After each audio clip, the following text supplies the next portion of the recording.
Hello नमस्कार गाइजहरू। आज चाहिँ म तपाईँहरूलाई यो विदेशमा सिनियरहरूले पाउने फेसिलिटीहरू के हुन्छ, कस्तो दिन्छ भनेर चाहिँ तपाईँलाई म देखाउन गइरहेको छु। मेरो रुम है। अनि यहाँ सिनियरहरूको लागि बस्नको लागि ठिकै हुन्छ, सिङ्गल रुमहरू दिइराखेको हुन्छ होइन। अनि तपाईँको रुमहरू सबै भित्रै हुन्छ। अनि यो चाहिँ बाथरुमहरू भयो, एट्याच बाथरुमहरू होइन।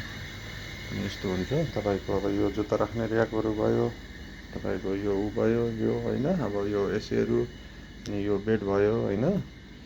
अनि उतो सानो अब त्यो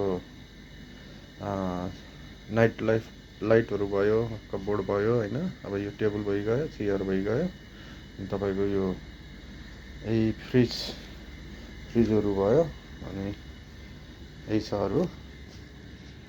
अनि यस्तै हुन्छ।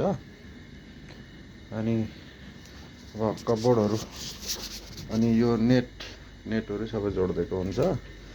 अरू सबै ठिकै छ, यस्तै छ है होइन।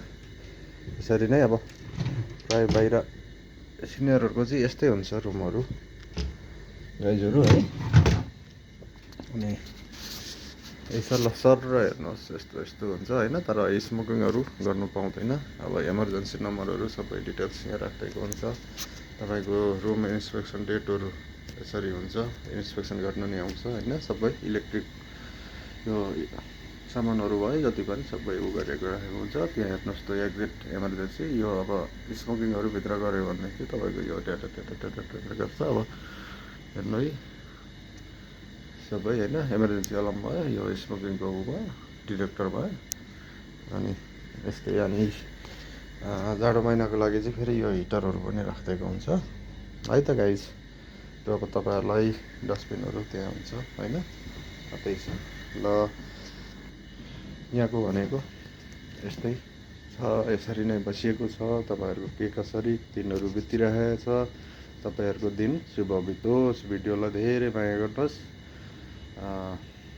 सेयर लाइक पनि दिनुहोस्, सब्सक्राइब पनि गर्नुहोला। हस्त नमस्ते।